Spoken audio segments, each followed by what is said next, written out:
আসসালামু আলাইকুম রহমতুল্লাহি ওবরকাতুহ। ডিজিটাল ইনফোর্স চ্যানেলের সম্মানিত ভিউয়ার্স, অনপ্যাসিভ ফাউন্ডার এবং ভিক্টোরি উইথ অ্যাশের মেম্বারগণ, আপনাদের নতুন আরেকটি ভিডিওতে স্বাগত জানাচ্ছি। আমি Firoz Hossain, digital enforce channel থেকে। তাড়াহুড়া করে সময় নষ্ট করবেন না, চাপের কাছে হারলে সফলতা হারাবেন, অসম্পূর্ণ কাজ নিশ্চিত ব্যর্থতা। এই টপিকের আলোকে আপনাদের সাথে কথা বলতে চাচ্ছি। মহত্বের দিকে দ্রুত ছুটে যাওয়ার মধ্যে এক ধরনের নির্মম বিদ্রূপ লুকিয়ে আছে। আপনি যত দ্রুত সেটিকে ধরতে চান, সেটি ততই দূরে সরে যাবে। এই শিক্ষাটি একজন ডিজাইনার অনেক দেরিতে হলেও বুঝেছিলেন। তিনি মানের গুরুত্ব বোঝেননি, বরং চাপের কাছে আত্মসমর্পণ করেছিলেন বলেই মনে হয়। তাই আমি বলবো যে তার যে এই স্বপ্নটা ছিল, সেই স্বপ্নটা অনেক গভীর ছিল এবং চিন্তা থেকে জন্ম নেওয়া একটি উদ্যোগ, যা মানুষের বাস্তব প্রয়োজন পূরণের জন্য তৈরি করা হয়েছিল।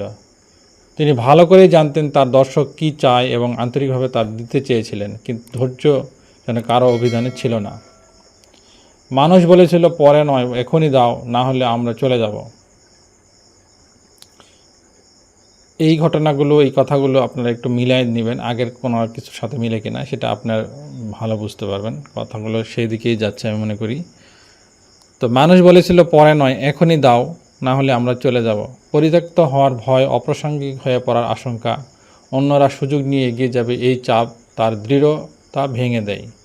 অবশেষে তিনি নিজের অন্তরে সেই কণ্ঠকে চুপ করিয়ে দেন, যে বলেছিল এখনও সময় হয়নি। তিনি শুনলেন বাইরের চিৎকার, এখনই চাই, এবং তিনি অসম্পূর্ণ অবস্থায় তার উদ্বেগ প্রকাশ করে ফেললেন।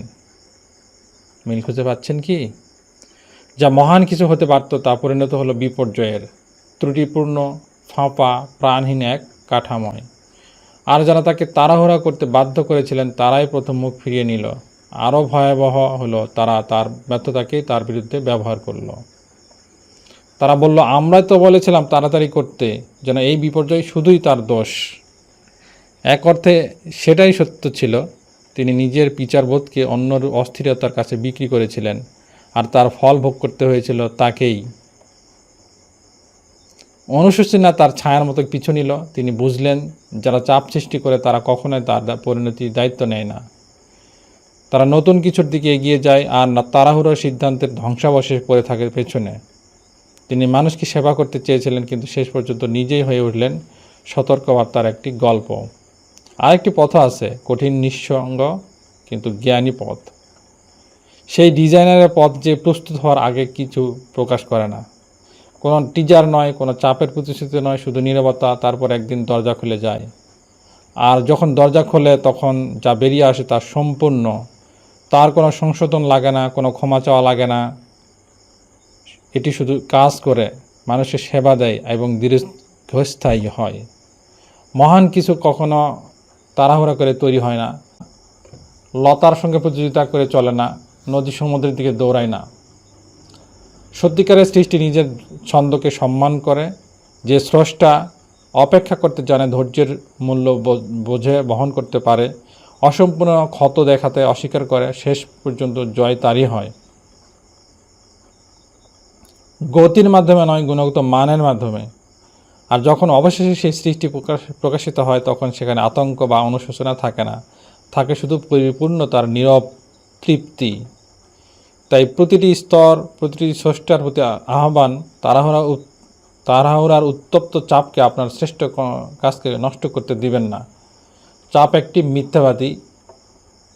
সত্যিকারের মহত্ব ঠিক তখনই আসে যখন তা প্রস্তুত হয়, এক মুহূর্ত আগে নয়। আপনার এই গল্প আকারে এই কথাগুলো শুনে কোনো কিছুর সাথে মিলে যায় কি? যদি মিলে যায় তাহলে ওয়েলকাম, যদি বুঝতে পারেন আরও বেশি ওয়েলকাম। একটা কোম্পানিকে কেন্দ্র করে এই কথাগুলো এই আকার ইঙ্গিতে বলা হচ্ছে, গ্লোবাল লিডারের কাছ থেকে। তার সাথে তার ইউটিউব ভিডিও থেকে আমি কথাগুলো আপনাদের নকল করে শোনালাম। আপনারা অধীর আগ্রহে হয়তো শুনেছেন, কেউ অল্প একটু শুনে স্কিপ করেছেন, জানি না কার কী মতামত। কিন্তু একটা সময়ের পরেই আমরা নির্দিষ্ট একটা গন্তব্য দিকে যাচ্ছি ইনশাল্লাহ। এখন কোনো তাড়াহুড়ার করে কোনোভাবেই অসম্পূর্ণ কিছু নিয়ে সামনে আগাবে না। যা কিছু ঘটবে সব কিছু তৈরি হওয়ার পরে আসবে। সেটা যদি আরও সময় লাগে, আরও 6 মাস, আরও 1 বছর সময় লাগে, লাগবে। ইনশাল্লাহ স্যার সেটাই করবেন।